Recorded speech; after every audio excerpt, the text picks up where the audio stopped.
يا أيها الناس اتقوا ربكم الذي خلقكم من نفس واحدة وخلق منها زوجها وبث منهما رجالا كثيرا ونساء واتقوا الله الذي تساءلون به والأرحام إن الله كان عليكم رقيبا يا أيها الذين آمنوا اتقوا الله وقولوا قولا سديدا يصلح لكم أعمالكم ويغفر لكم ذنوبكم ومن يطع الله ورسوله فقد فاز فوزا عظيما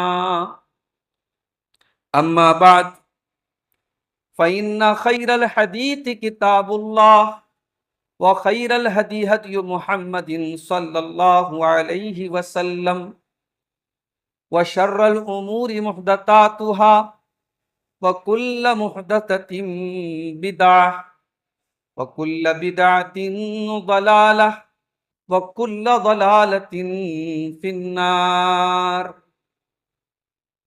أعوذ بالله من الشيطان الرجيم بسم الله الرحمن الرحيم وسخر لكم الليل وسخر لكم الشمس والقمر دائبين وسخر لكم الليل والنهار وآتاكم من كل ما سألتموه وإن تعدوا نعمة الله لا تحصوها إن الإنسان لظلوم كفار۔ محترم حاضرین جمعہ، بزرگوں اور دوستو،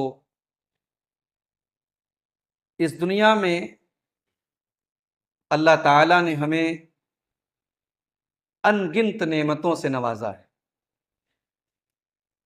اللہ کی نعمتوں کو ہم شمار نہیں کر سکتے، ہم گن نہیں سکتے، لیکن قابل غور بات یہ ہے کہ اللہ تعالیٰ نے قرآن کریم میں جہاں پر بھی اپنی نعمتوں کا تذکرہ کیا، وہاں اللہ تعالیٰ نے ایک چیز کو ہائی لائٹ کیا کہ ہم نے تمہارے لیے رات اور دن بنائے۔ قرآن کریم کی جو آیت میں نے آپ کے سامنے پڑھی ہے، سورہ ابراہیم کی یہ آیت ہے۔ آئیے ذرا اس آیت کریمہ کے ترجمے پر غور کرتے ہیں۔ اللہ نے فرمایا وَسَخَّرَ لَكُمُ الشَّمْسَ وَالْقَمَرَ دَائِبَيْنِ، اللہ نے تمہارے لیے سورج اور چاند کو مسخر کیا، تمہارے کنٹرول میں کیا۔ تمہارے لیے اللہ تعالیٰ نے سورج اور چاند کو بنایا دائبین، اور یہ دونوں کنٹینیو چل رہے ہیں۔ کبھی آج تک انسانی تاریخ میں کبھی ایسا نہیں ہوا کہ چاند سوئچ آف ہو گیا ہو، سورج بند ہو گیا ہو، نہیں، یہ کنٹینیو اپنا ورک کر رہے ہیں، اپنا کام کر رہے ہیں، اپنی ڈیوٹی پر لگے۔ وَسَخَّرَ لَكُمُ اللَّيْلَ، اللہ نے اپنی نعمتوں کا بیان شروع کیا ہے دن اور رات سے، کہ یہ دن اور رات کا آنا جانا، یہ جو ٹائم ہے، یہ جو سمے ہے، یہ جو وقت ہے، یہ اللہ کی بہت بڑی نعمت ہے۔ ایک اور آیت دیکھیے، سورہ فرقان میں اللہ نے فرمایا، قرآن کے 19 پارے، وَهُوَ الَّذِي جَعَلَ اللَّيْلَ وَالنَّهَارَ خِلْفَةً لِمَنْ أَرَادَ أَنْ يَذَّكَّرَ أَوْ أَرَادَ شُكُورًا۔ اللہ نے رات اور دن کو بنایا، رات جاتی ہے دن آتا ہے، دن جاتا ہے رات آتی ہے۔ کیوں بنایا؟ اللہ نے اس لیے بنایا تاکہ تم اللہ کو یاد کرو، نصیحت حاصل کرو، یا شکر گزار بن جاؤ، تمہارے اندر ذکر یا شکر کا جذبہ پیدا ہو جائے۔ اس لیے اللہ تعالیٰ نے یہ وقت بنایا، یہ ٹائم بنایا۔ تو میرے بھائیوں، ٹائم جو ہوتا ہے یہ بڑی قیمتی چیز ہوتی ہے، اور اللہ کی نظر میں ٹائم کتنا قیمتی ہے اس کا اندازہ آپ اس سے لگائیں کہ اللہ تعالیٰ نے قرآن کریم میں مختلف اوقات کی قسم کھائی۔ کہیں فرمایا والفجر، فجر کی قسم، کہیں فرمایا والعصر، عصر کی قسم، کہیں فرمایا والضحی واللیل اذا سجا، قسم ہے چاشت کے وقت کی۔ چاشت کا وقت سورج کے نکلنے کے کچھ دیر کے بعد جو وقت ہوتا ہے۔ واللیل اذا سجا، قسم ہے رات کی جبکہ وہ چھا جائے۔ واللیل اذا یغشا، قسم ہے رات کی جب وہ چھا جائے، والنہار اذا تجلی، قسم ہے دن کی جب وہ روشن ہو جائے۔ تو یہ مختلف اوقات ہیں، مختلف ٹائمز ہیں جن کی اللہ نے قسم کھائی۔ اللہ تعالیٰ بلا وجہ کسی کی قسم نہیں کھاتا، اللہ جس چیز کی قسم کھاتا ہے وہ چیز اپنے آپ میں بہت اہم ہوتی ہے۔ تو میرے بھائیوں، وقت ہماری سب سے بڑی پونجی ہے۔ ہماری زندگی کا ایک منٹ تو چھوڑ دیجیے، ہماری زندگی کا گزرا ہوا ایک سیکنڈ بھی واپس لوٹ کے آنے والا نہیں۔ یہی وجہ ہے کہ جب قیامت کے لیے جنت اور جہنم کا فیصلہ ہوگا اور جہنمی جب جہنم میں جائیں گے تو جہنمیوں کے اوپر جو حجت تمام ہوگی اللہ تعالیٰ، یعنی کوئی ایکسکیوز کرنے کا موقع جو جہنمیوں کے پاس نہیں رہے گا، تو وہ اسی ٹائم کی بنیاد پر رہے گا۔ اسی ٹائم اور وقت کو اللہ تعالیٰ حجت بنائے۔ اللہ نے فرمایا وَهُمْ يَسْتَرِخُونَ فِيهَا رَبَّنَا أَخْرِجْنَا مِنْهَا نَعْمَلْ صَالِحًا غَيْرَ الَّذِي كُنَّا نَعْمَلْ، جہنمی جہنم میں چلائیں گے، چیخیں گے اور کہیں گے اللہ تو جہنم کی آگ سے ہم کو نکال دے۔ نعمل صالحا غیر الذی کننا نعمل، ہم وعدہ کرتے ہیں کہ ہم نیک عمل کریں گے، جو عمل اب تک کرتے تھے وہ نہیں کریں گے۔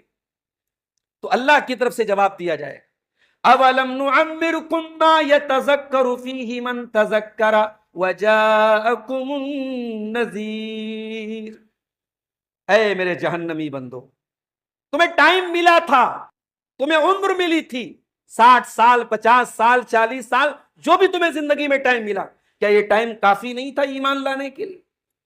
کیا یہ ٹائم کافی نہیں تھا نیک عمل کرنے کے لیے؟ ہم نے تم کو پوری عمر دی تھی، پورا ٹائم دیا۔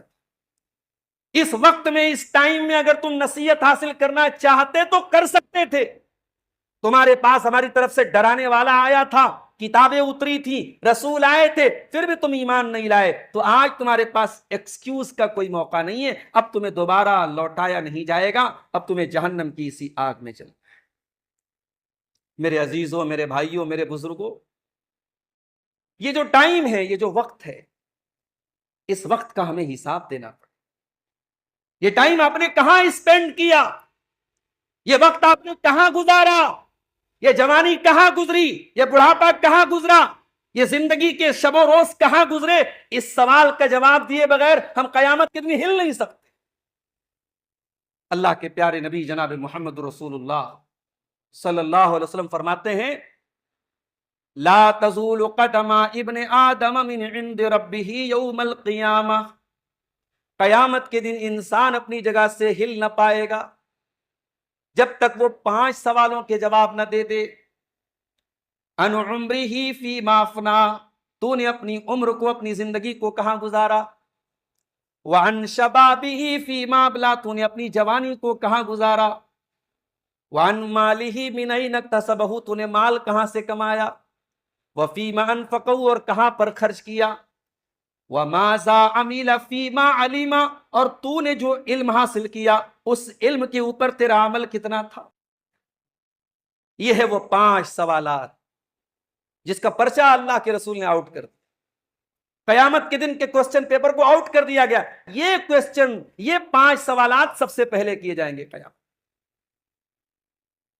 اسی لیے اللہ کے پیارے نبی صلی اللہ علیہ وسلم نے ہمیں اپنے وقت کی ویلیو کو سمجھنے کو حکم۔ حاکم کی صحیح روایت ہے، اللہ کے پیارے رسول فرماتے ہیں اغتنم خمسا قبل خمس، 5 چیزوں کی قدر کرو 5 چیزوں کے آنے سے پہلے۔ شبابک قبل حرمک، اپنی جوانی کی قدر کرو بڑھاپے کے آنے سے پہلے۔ وصحتک قبل سقمک، اپنی تندرستی اور صحت کی قدر کرو بیمار ہونے کے پہلے۔ وغناک قبل فقرک، اور اپنی دولت کی، اپنے مال کی قدر کرو اس کے پہلے کہ تم فقیر ہو جاؤ، غریب ہو جاؤ۔ وفراغک قبل شغلک، اور اپنے ٹائم کی قدر کرو اس کے پہلے کہ تم بزی ہو جاؤ، مصروف ہو جاؤ۔ وحیاتک قبل موتک، اور اپنی زندگی کی قدر کرو اس کے پہلے کہ تمہیں موت آ جائے۔ اس وقت کی، اس ٹائم کی قدر کرو۔ زندگی جیسے جیسے آگے بڑھے گی آپ ایک چیز کا رونا روئیں گے، میرے پاس وقت نہیں ہے، میرے پاس فرصت نہیں۔ زندگی میں اگر 1 منٹ بھی مل رہا ہے تو اس 1 منٹ کو اللہ کی رضا کے کام میں گزارو۔ تم اس دنیا میں صرف کھانے پینے اور انجوائے کرنے کے لیے نہیں آئے ہو. تمہیں اللہ نے یوں ہی بیکار اور بے مقصد پیدا نہیں کیا ہے. اس دنیا میں تمہاری پیدائش کا ایک مقصد ہے.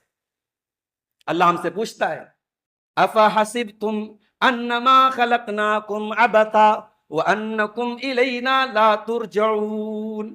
اے میرے بندو، کیا تم نے یہ سمجھ رکھا ہے کہ تمہیں ہم نے بے مقصد بنایا ہے، یوز لیس بنایا ہے، کوئی کام نہیں ہے تمہارا، تم ایسے ہی دنیا میں کھانے کمانے انجوائے کرنے کے لیے آئے ہو اور تمہیں مرنے کے بعد ہمارے پاس لوٹنا نہیں ہے، حساب نہیں دینا ہے؟ اگر ایسا سمجھتے ہو تو اپنی سمجھ کو ٹھیک کرو.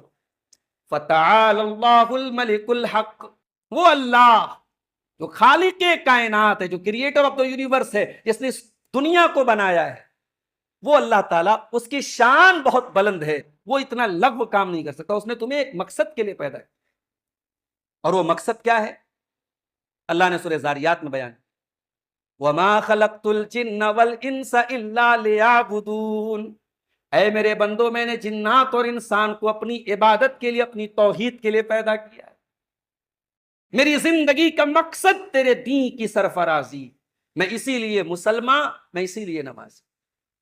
اسی لیے اللہ قرآن میں اپنے نبی سے کہتا ہے قُلْ إِنَّ صَلَاتِي وَنُسُكِي وَمَحْيَايَ وَمَمَاتِي لِلَّهِ رَبِّ الْعَالَمِينَ. اے نبی آپ فرما دیجئے میری نماز اللہ تعالیٰ کے لیے، میری قربانی اللہ تعالیٰ کے لیے، میرا جینا اللہ تعالیٰ کے لیے، میرا مرنا اللہ تعالیٰ کے لیے. تو میرے بھائیوں، یہ زندگی اور اس زندگی میں ملا ہوا جو وقت ہے، یہ بڑا قیمتی وقت ہے. اس کو ضائع نہ کرو، اس کو برباد نہ کرو. عربی کی ایک کہاوت ہے الوقت کالسیف ان لم تقطعہ یقطعک، کہ وقت جو ہے یہ تلوار کی طرح ہے، اگر آپ نے اس کو صحیح طریقے سے اس وقت کو نہیں کاٹا تو یہ وقت آپ کو کاٹ دے. ایک اور کہاوت ہے الوقت اغلی من الذہب، کہ وقت یہ سونے سے بھی زیادہ قیمتی ہے. دنیا میں ہر دور میں سونا، گولڈ بہت ویلیویبل رہا ہے، سونا بڑا قیمتی رہا ہے، مگر عربی کی یہ کہاوت بتا رہی ہے کہ وقت جو ہے یہ سونے سے بھی زیادہ قیمتی، کیونکہ سونا اگر ضائع ہو گیا، سونا گم ہو گیا، سونا چلا گیا، دوبارہ حاصل ہو جائے گا. وقت آپ کو دوبارہ حاصل ہونے والا نہیں. علامہ ابن قیم رحمۃ اللہ علیہ اس امت کے بہت جلیل القدر عالم ہیں. وہ کہتے ہیں الوقت ضیاء الوقت اشد من الموت. وقت کو برباد کرنا یہ موت سے زیادہ خطرناک بات ہے. کیوں؟ کیونکہ موت آپ کو دنیا سے دور کرتی ہے، آپ کے گھر والوں سے دور کرتی ہے، لیکن وقت کو ضائع کرنا یہ آپ کو اللہ سے دور. جب آپ وقت کو ضائع کریں گے، غلط کاموں میں وقت لگائیں گے، تو آپ اللہ سے دور ہو جائیں گے، اور یہ زیادہ خطرناک. اب آئیے ذرا ہم دیکھیں کہ کن چیزوں میں آج ہم زیادہ وقت برباد کر رہے ہیں. اس میں سب سے پہلی جو چیز ہے وہ کچھ ایسی چیزیں جو جائز ہیں، مباح ہیں، مگر ہم اس میں ضرورت سے زیادہ وقت دے رہے ہیں. مثال کے طور پہ کھانا ہے، سونا ہے، بات چیت کرنا ہے. ظاہر ہے یہ تینوں چیزیں جائز ہیں، لیکن اگر زندگی کا مقصد ہی کھانا ہو جائے، آج ہمارے بہت سارے نوجوان، ان کا موضوع گفتگو ہمیشہ کھانے پینے کی چیز. وہ ہر اتوار کو، ہر سنڈے کو، ہر تفریح کے دن صاحب کوئی یہاں سے کسی دوسرے شہر جا رہا ہے، ہوٹل بازی ہو رہی ہے. اور بھائی ٹھیک ہے، کبھی کبھار انسان کہیں کھانے کے لیے ہوٹل میں چلا گیا، مگر روزانہ ایک معمول کی فلاں جگہ ہم چائے پینے جائیں گے، فلاں جگہ ہم برگر کھانے جائیں گے، فلاں جگہ ہمارا پیزا کھانے کا اڈا ہے. یہ ایک مسلمان کی شان نہیں ہے میرے پیارے. سونا ایک صحت مند زندگی کے لیے ظاہر ہے کہ سونا بہت ضروری ہے، لیکن ہمارے اور آپ کے سونے کا شیڈیول کیا ہے؟ ہمارا تو لائف اسٹائل صاحب ایسا ہو گیا ہے، رات کو ہم بلا وجہ جاگتے ہیں اور دن میں بلا وجہ دیر سے اٹھتے ہیں. وہ جو وقت ہے جس وقت کے لیے اللہ کے پیارے رسول صلی اللہ علیہ وسلم نے دعائیں کی تھی، اللہم بارک لامتی فی بکورہا، اے اللہ میری امت کے صبح کے وقت میں برکت دے، وہ وقت تو ہماری اس امت کا نوجوان سو کے گزار رہا ہے.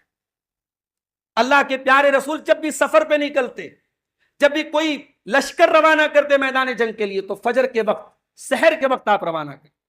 وہ قیمتی وقت، وہ اللہ تعالیٰ کی رحمتوں کے اترنے کا وقت، وہ رات کا آخری پہر جس وقت رب العالمین آسمان دنیا پر نازل ہوتا ہے اور بندوں کو پکارتا ہے، مجھ سے مانگو میں تمہیں دوں گا، مجھ سے توبہ کرو میں تمہاری توبہ کو قبول کروں گا، مجھ سے مغفرت طلب کرو میں تمہاری مغفرت کروں گا۔ وہ وقت تو آج ہم سونے میں گزار رہے ہیں میرے، ہمارا لائف اسٹائل ایسا ہو چکا، ہماری دکانیں، ہمارے کاروبار 11 بجے کے پہلے شروع نہیں ہوئے۔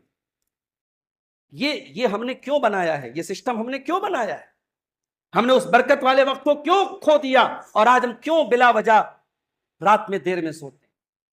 اللہ کے پیارے نبی کے بارے میں صحابہ کہتے کان یکرہ الکلام بعد العشاء، اللہ کے نبی صلی اللہ علیہ وسلم عشاء کے بعد بات چیت کو بھی بس پسند نہیں کرتے، بہت ضروری بات چیت وہ تب کرتے تھے، آپ عشاء کے بعد جلد سے جلد سو جاتے تھے اور تہجد کے وقت آپ اٹھتے تھے۔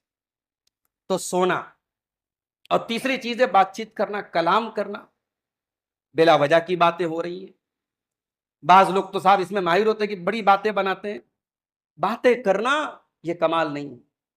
آپ کیا باتیں کر رہے ہیں یہ چیز غور کرنے کی، یہ ایمان کی نشانی ہے کہ انسان بولے تو ڈھنگ کی بات بولے، صحیح بات بولے، ورنہ خاموش رہے۔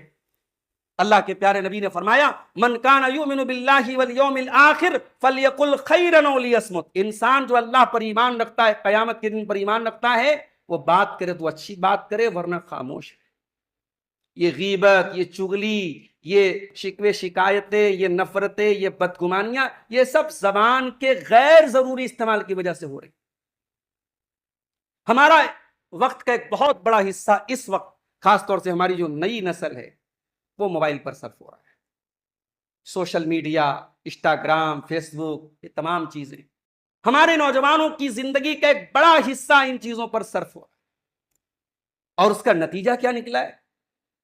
اس کا نتیجہ یہ نکلا کہ ہم سوشل میڈیا پر اتنے ایکٹیو ہو گئے کہ ہم سوشلی ڈی ایکٹیویٹ ہو گئے۔ ہمارے پاس اپنے باپ کے لیے ٹائم نہیں ہے، اس کی صحت کی حال چال پوچھنے کے لیے، ہمارے پاس اپنے بچوں کی تربیت کے لیے ٹائم نہیں ہے، ہمارے پاس اپنی بیوی کے ساتھ بیٹھ کر کے پیار اور محبت کے چند لمحات گزارنے کے لیے ٹائم ہے۔ ہم سوشل میڈیا پر بہت ایکٹیو۔ ابھی میں نے کہیں پڑھا تھا، ہمارے پڑوسی ملک کی کوئی ٹک ٹاکر تھی، کوئی سوشل میڈیا کی انفلوئنسر تھی، لاکھوں فالوور تھے، اپنے فلیٹ میں مر گئی، 2 مہینے تک اس کی لاش پڑی رہی، اور جب سامنے آئی کہ صاحب انتقال ہو گیا ہے تو جنازے میں 40 آدمی بھی نہیں ملے جو شریک ہو سکے۔ یہ چکا چوند، یہ چمک دمک، یہ گلیمر، یہ کس کام کا آیا میرے بھائی؟ جب آپ اس قدر بدنصیب ٹھہر جائیں کہ آپ کے جنازے میں 40 اللہ کی توحید کے قائل اور 40 ایسے لوگ جو لا الہ الا اللہ پڑھنے والے ہوں وہ آپ کے جنازے میں شامل نہ ہو سکے، تو یہ سوشل میڈیا کی چمک دمک کا کیا مطلب ہے؟ موبائل پر، سوشل میڈیا پر غیر ضروری وقت دینا، اور ہماری شریعت کے بہت اہم احکام میں سے حکم یہ ہے کہ ہم اپنی نگاہوں کو نیچی رکھیں۔ مردوں کو بھی حکم دیا گیا، عورتوں کو بھی حکم دیا گیا، قل للمؤمنین یغضوا من ابصارہم، اے نبی آپ مومن مردوں سے بھی کہہ دیجئے وہ اپنی نگاہوں کو نیچی رکھیں، مومنہ عورتوں سے بھی کہہ دیجئے اپنی نگاہوں کو نیچی۔ موبائل کی اس ایکٹیویٹی نے آج شریعت کے اس حکم کی دھجیاں اڑا کے، شریعت نے تو کہا تھا نامناسب چیزوں کو بھی دیکھ کے آپ نظریں جھکا لیں، یہاں تو حرام اور ناجائز اور بےہودہ اور ولگر چیزیں دیکھی جا رہی۔ سوشل میڈیا پر نہ جانے کتنی آئی ڈیز اور کتنے اکاؤنٹس ہیں جن کے فالوورز آج لاکھوں کروڑوں کی تعداد میں ہیں، اور ان کا کام سوائے ولگیرٹی اور ننگا پن اور عریانیت کے پھیلانے کے کچھ نہیں۔ اور افسوس کی بات یہ ہے کہ اس طریقے کی کوئی غلط چیز ہم خود دیکھیں اور اسے دوسروں تک شیئر کریں، دوستوں میں تقسیم کریں، کسی کو سینڈ کریں، کسی کو بھیج دیں۔ برائی میں انوالو ہونا غلط ہے، مگر اس سے بڑا غلط کام یہ کہ ہم برائی کو شیئر کریں۔ اللہ تعالیٰ نے قرآن کریم میں فرمایا ان الذین یحبون ان تشیع الفاحشۃ فی الذین آمنوا لہم عذاب علیم فی الدنیا والآخرہ، جو لوگ مسلمانوں کے درمیان غلط چیزوں کو، بے حیائی کی چیزوں کو پروموٹ کرتے ہیں، پھیلاتے ہیں، ان کے لیے دنیا میں بھی دردناک عذاب ہے اور آخرت میں بھی دردناک عذاب۔ تو موبائل اور سوشل میڈیا یہ وقت کے ضیاع کا ایک بہت بڑا سبب بنتا چلا ہے۔ اسی طریقے سے وقت ہمارا ایک اور چیز پہ ضائع ہو رہا ہے، اور وہ صاحب بلا وجہ کی سیر سپاٹا۔ آپ دیکھ لیں ہمارے ہاں سنڈے کا، اتوار کا دن ایک تہوار کے طور پہ منایا جا رہا ہے، کام دھندے بند ہے، لوگ ادھر ادھر تفریح کر رہے ہیں، تفریح کرنا جائز ہے، کبھی کبھی سیر سپاٹے کو نکلنا جائز ہے، مگر زندگی کا ایک بڑا حصہ بلا وجہ سیر سپاٹے میں گزارنا یہ مناسب بات نہیں ہے میرے۔ پھر آپ یہ دیکھیں کہ آپ کن لوگوں کی سنگت میں رہتے ہیں۔ آپ کے ٹائم کو کل کرنے میں اور برباد کرنے میں برے دوستوں اور برے ساتھیوں کا بہت بڑا رول ہے۔ اللہ تعالیٰ نے قرآن کریم میں فرمایا قیامت کے دن پچھتائے گا انسان میں نے فلاں کو دوست کیوں بنایا۔ وَيَوْمَ يَعَضُّ الظَّالِمُ عَلَىٰ يَدَيْهِ يَقُولُ يَا لَيْتَنِي اتَّخَذْتُ مَعَ الرَّسُولِ سَبِيلًا۔ قیامت کے دن ظالم اپنے ہاتھوں کو کاٹے گا اور پچھتا کر کے کہے گا کہ اے کاش میں نے رسول کا راستہ اپنایا ہوتا۔ یا ویلتا لیتنی لم اتخذ فلانا خلیلا، اے کاش میں نے فلاں کو اپنا ساتھی نہ بنایا ہوتا۔ لقد اضلنی عن الذکر بعد اذ جاءنی، اس ساتھی نے، اس دوست نے اللہ کے ذکر سے مجھے غافل کر دیا۔ اور ایک بات بولوں آپ کو، آپ کے دوستوں کے ایمان اور عقیدے اور اخلاق اور کیریکٹر کا بہت اثر پڑتا ہے آپ کے۔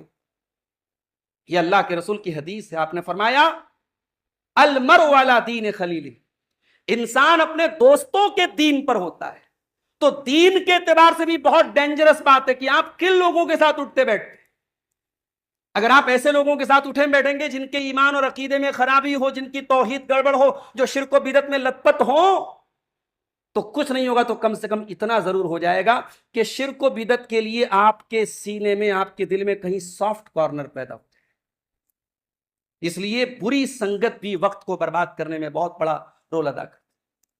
ہمارے بہت سارے نوجوان موبائل پر بلا وجہ گیم کھیلتے رہتے ہیں، یعنی اس عمر کو پہنچ چکے کہ صاحب بچپنا نہیں، اب سن شعور کو، ٹین ایجر ہو چکے، 20 سال کے پار ہو چکے، شعور، میچورٹی آ گئی، مگر صاحب بیٹھ کے گیم کھیل لیں۔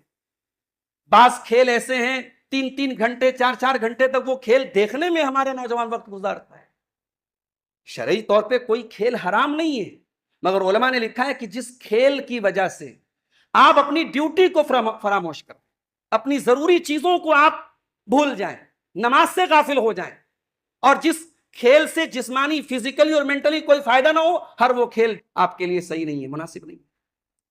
تو میرے بھائیوں، یہ وہ تمام چیزیں ہیں جو ہمارے نوجوانوں کو وقت برباد کریں۔ چونکہ جمعہ کا خطبہ ہے، وقت ختم ہونے کے قریب ہے۔ اب آخری بات کہ ہم وقت کو یوٹیلائز کیسے کریں، وقت کا صحیح استعمال کیسے۔ اس میں سب سے پہلی چیز یہ ہے میرے بھائی کہ ہم اپنے وقت کو نماز کے ساتھ جوڑیں۔ ہم نماز کے پابند بنیں اور پابندی کے ساتھ ساتھ اپنی ٹائمنگ کو نماز کے ساتھ جوڑ دیں۔ کھانا کھانا ہے، ظہر کے بعد کھائیں گے، شام کا کھانا کھانا عشاء کے بعد کھائیں گے، فلاں کسٹمر کیا جانا عصر کے بعد جائیں گے۔ یہ شیڈیولنگ جب آپ کریں گے، آپ اپنے ٹائم ٹیبل کو جب آپ نماز کے ساتھ جوڑیں گے، تو 2 فائدہ ہوگا۔ پہلا فائدہ یہ ہوگا کہ آپ کی زندگی میں مینجمنٹ آئے گا، اور دوسرا فائدہ یہ ہوگا کہ نماز کی پابندی آپ کی زندگی میں آئے گی۔ میں اس وقت جس مسجد میں کھڑا ہوں، یہ مسجد بالکل مارکیٹ کے بیچ میں، اور آپ جانتے ہیں کہ اللہ کے رسول کی حدیث ہے کہ روئے زمین کی سب سے خراب جگہ مارکیٹ ہے۔ اللہ تعالیٰ کو سب سے زیادہ ناپسندیدہ چیز، ناپسندیدہ جگہ بازار ہے۔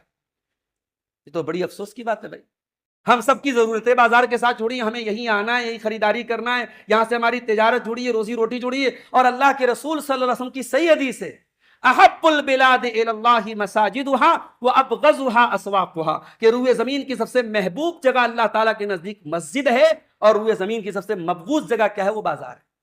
ایسا کیوں کہا اللہ کے نبی؟ کیونکہ بازار وہ جگہ ہے جہاں فراڈ بہت ہوتے ہیں، جہاں غلط باتیں بہت بولی جاتی ہیں، جہاں گناہ کے کام بہت ہوتے ہیں، اور مسجد وہ جگہ ہے جہاں گناہ نہ کے برابر، جہاں انسان بیٹھا بھی ہے تو بیٹھ کے اللہ کو یاد کر رہا ہے۔ تو جب بازار کے بارے میں ایسی بات اللہ کے نبی نے کہی، تو ایک بات ہمیں اور یاد رکھنی چاہیے۔ آپ بازار میں ہیں، تجارت سے جڑے ہیں، دکان سے جڑے ہیں، اور آپ کے قریب میں مسجد ہے، اور حی علی الصلاۃ کی آواز آپ کے کانوں تک آ رہی۔ اب یہ آپ کے لیے بڑا امتحان ہے۔ آپ تجارت کو زیادہ امپورٹنس دے رہے ہیں یا نماز کو زیادہ اہمیت دے رہے ہیں؟ یہاں پر آپ کے ایمان کی آزمائش۔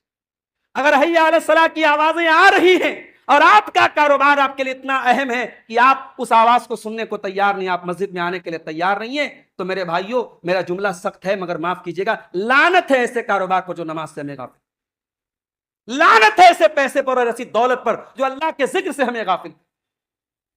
ایک متقی کی پہچان، ایک ایمان والے کی پہچان، ایک اللہ والے کی پہچان کیا ہے؟ اللہ قرآن میں کہتا ہے رجال اللہ تلہیہم تجارت ولا بیع عن ذکر اللہ، اللہ کے متقی بندے وہ ہیں، وہ کاروبار بھی کرتے ہیں، وہ لین دین بھی کرتے ہیں، مگر ان کا کاروبار ان کو کبھی نماز سے اور اللہ کے ذکر سے غافل نہیں کرتا۔ تو یہ ایک کام آپ کیجئے، نماز کی پابندی کیجئے اور نماز کے ساتھ اپنے ٹائمنگ کو سیٹ کیجئے۔ دوسرا کام، زندگی میں کچھ وقت ضرور نکالیے جس میں آپ دین کا علم حاصل کریں۔ دین ہماری صرف نماز کا نام نہیں ہے، دین ہماری پوری زندگی پر اپلائی ہوتا ہے۔ کاروبار کرنا بھی آپ کا دین آپ کو سکھاتا ہے، ایک اچھا باپ بننا بھی سکھاتا ہے، ایک اچھا شوہر بننا بھی سکھاتا ہے، ایک اچھا انسان بننا بھی سکھاتا ہے۔ تو دین کو سیکھو میرے بھائی۔ اللہ کے نبی فرماتے ہیں دنیا ملعونتن، دنیا ملعون ہے، اور دنیا کی تمام چیزیں ملعون ہیں۔ ملعون کیوں کہا اللہ کے نبی نے؟ یعنی اللہ تعالیٰ کو دنیا پسند نہیں ہے۔ دنیا بہت اللہ تعالیٰ کے نزدیک، اللہ تعالیٰ نے دنیا کو پیدا کیا ہے، ہمیں دنیا میں بھیجا ہے، مگر دنیا اللہ تعالیٰ کے نزدیک کوئی محبوب چیز نہیں، سوائے 4 چیزیں۔ دنیا کی 4 چیزیں اللہ کو پسند ہے، الا ذکر اللہ وما والا۔ ایک یہ کہ آپ دنیا میں اللہ کو یاد کریں، اللہ کا ذکر کریں، اور ہر وہ چیز جو اللہ کے ذکر سے قریب لے کے جائے آپ، وہ آپ کا دوست بھی ہو سکتا ہے، وہ کوئی مسجد کا امام بھی ہو سکتا ہے، وہ کوئی کتاب بھی ہو سکتی ہے، وہ موبائل پر کوئی اچھی ویڈیو بھی ہو سکتی ہے، جو چیز آپ کو اللہ سے قریب کرے وہ اچھی ہے۔ اور تیسری چیز وعالم او متعلم، اور دنیا میں اللہ تعالیٰ کو محبوب چیز یہ ہے کہ آدمی دین کا عالم بن جائے، دین کا جانکار بنے، دین کا سکھانے والا بن جائے یا سیکھنے والا بن جائے۔ تو دین کو سیکھو میرے بھائی۔ اور جب دین سیکھنے کی بات آئی تو ایک بات میں اور کہنا چاہوں گا، سوشل میڈیا کا استعمال آپ کرتے ہیں۔ آج افسوس کی بات یہ ہے کہ ہم دین سیکھنے کے معاملے میں بھی ہم یہ نہیں سوچتے کہ ہم کس سے دین سیکھ رہے ہیں۔ ہمارے اسلاف نے جو ایک سسٹم بنایا ہے سند کا، ہمارے حدیثوں میں سند ہوتی ہے۔ سند کیوں ہوتی ہے؟ سند اسی لیے ہوتی ہے تاکہ پتہ لگ جائے کہ کون ہے جو اس حدیث کو روایت کر رہا ہے۔ کوئی گڑبڑ راوی ہے تو وہ روایت ہم نہیں لیتے، اسے ایکسپٹ نہیں کرتے۔ تو علماء کہتے ہیں کہ دین سند سے ملا ہے، لہٰذا دیکھ لیا کرو دین کس سے حاصل کرو۔ آج بہت سارے ایسے لوگ جو گمراہ ہیں، جو صحابہ کو گالی دیتے ہیں، جو شرک و بدعت کو پروموٹ کرتے ہیں، جن کے عقائد، جن کی بنیادیں دین کے خلاف ہیں، انہیں صاحب اپنا استاذ بنا کے بیٹھے ہیں، ان کی باتوں کو ہم سن رہے ہیں، ان کے ویڈیوز۔ اور یہ موبائل کی ایک عادت ہے کہ آپ جس کو سنیں گے موبائل بار بار اس کو ریکمینڈ کرے گا۔ تو دین آپ کس سے سیکھ رہے ہیں یہ بھی آپ بہت سوچ سمجھ کے یہ کام کریں۔ قیامت کا کہ قریب کا جو یہ وقت ہے، اللہ کے نبی نے فرمایا یہ علماء ربانی اور علماء حق کے دنیا سے کم ہونے کا وقت ہے، اور ایسے لوگ دنیا میں زیادہ ہو جائیں گے جو بغیر علم کے فتویٰ دیں۔ اور ایک اہم چیز میں یہ بھی کہنا چاہوں گا میرے بھائی کہ موبائل کو وقت جو ہے آپ کم دیں۔ ابھی میں آج چیک کر رہا تھا، کچھ ایپس ایسے آتے ہیں، آپ گوگل اینڈرائڈ وغیرہ پہ آپ سرچ کر سکتے ہیں، جو آپ کے ایپ کی ٹائمنگ کو سیٹ کر دیں گے۔ آپ ایک شیڈول بنا لیجئے کہ مجھے فیس بک کے لیے، انسٹاگرام کے لیے، واٹس ایپ کے لیے اتنا ٹائم دینا ہے 24 گھنٹے۔ تو وہ ایپ کیا کرے گا، اتنا ٹائم جیسے اس ایپ پر آپ نے گزارا، واٹس ایپ پر گزارا، انسٹاگرام پہ گزارا، اس کے بعد آٹومیٹیکلی وہ ایپ بلاک ہو جائے گا، اتنی دیر کے لیے رک جائے گا۔ تو اسکرین ٹائمنگ، ہمارے آج چھوٹے چھوٹے بچوں کی جو آنکھیں خراب ہو رہی ہیں، اور ماہرین کا کہنا ہے دل پر بہت برا اثر پڑ رہا ہے، پوری باڈی پر برا اثر پڑا ہے، اتنا زیادہ ہم اسکرین میں لگے ہوئے۔ میرے کئی جاننے والے ایسے جن کی انگلیاں صحیح طریقے سے کام نہیں کر رہی، جن کی آنکھوں میں پرابلم ہو گئی اس موبائل کے کثرت استعمال کی وجہ سے۔ تو اسکرین کی ٹائمنگ کو سیٹ کرنے والے اور ایپس کو کنٹرول کرنے والے کچھ ایپ آتے ہیں، ان کے ذریعے آپ اپنے موبائل کے استعمال کو کنٹرول کریں۔ اور آخری چیز یہ ہے میرے پیارے ساتھی کہ زندگی کے اس بزی شیڈیول میں کچھ وقت آپ اپنے بچوں کی تربیت کے لیے نکالیں، اپنے بوڑھے والدین کے لیے نکالیں۔ آج افسوس کے ساتھ کہنا پڑتا ہے کہ بعض گھروں میں بوڑھے والدین ایک یوز لیس انسان کی حیثیت سے ان کو بس ایک کمرے میں بٹھا دیا۔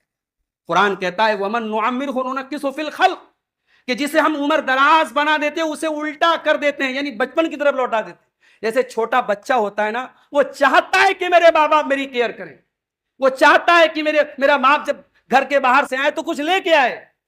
اپنی بوڑھی ماں کے لیے، اپنے بوڑھے باپ کے لیے ان کے ساتھ ایسا بیہیو کرو، یہ سوچ کے کرو کہ اب وہ اس عمر کو پہنچ گئے جہاں ان کا بچپنا لوٹ آئے۔ ان کی کچھ بلا وجہ کی ضدوں پر زیادہ اعتراض نہ کرو، ان کی کبھی کبھی ایسی باتیں جو آپ کے لیے فضول ہے سن لیا کرو، اور کبھی مارکیٹ میں جاؤ، کوئی ایسی چیز نظر آ جائے جو والد کو بہت پسند ہے، والدہ کو بہت پسند ہے، ان کو لا کے دے دو۔ اسی طریقے سے اپنی بیوی اور بچوں کے لیے آپ وقت نکالیں، یہ وقت کا صحیح استعمال ہے۔ اللہ تعالیٰ سے دعا ہے رب العالمین ہم سب کو اپنے وقت کا صحیح استعمال کرنے کی توفیق عطا فرمائے، رب العالمین ہم سب کو وقت کے ضیاع سے بچائے، ہر اس چیز سے اللہ تعالیٰ ہمیں دور رکھے جو ہمارے وقت کو برباد کرتی ہے، رب العالمین اپنی رضا کے کاموں میں ہم سب کو مصروف رہنے کی توفیق عطا فرمائے۔ اس سے پہلے کہ میں گفتگو ختم کروں، ایک ضروری اعلان بھی کرنا مناسب سمجھتا ہوں۔ ہمارے کچھ احباب نے کوشش کر کے، محنت کر کے مغل سرائے جیسی جگہ پہ ایک مسجد کے لیے زمین کا انتظام کیا، اور الحمدللہ وہاں پہ بنیاد بھی رکھی جا چکی ہے، اور اب وہاں مسجد کی تعمیر میں ہاتھ لگایا جا رہا ہے، جو کہ ایک بڑے خرچ کا کام ہے۔ وہاں احباب جماعت بہت تھوڑی سی تعداد میں اور بہت کمزور ہیں، وہاں کے کچھ لوگ آئے ہوئے ہیں، نیچے بھی موجود ہیں، اوپر بھی رہیں گے۔ آپ تمام حضرات سے گزارش ہے کہ جاتے جاتے اس مسجد کے لیے آپ ضرور تعاون کر کے جائیں۔ اللہ تعالیٰ آپ کے صدقات اور عطیات کو قبول فرمائے، اور نیکی کے کاموں میں آپ کو بڑھ چڑھ کر کے حصہ لینے کی توفیق عطا فرمائے۔ آمین۔ وآخر دعوانا الحمدللہ رب العالمین۔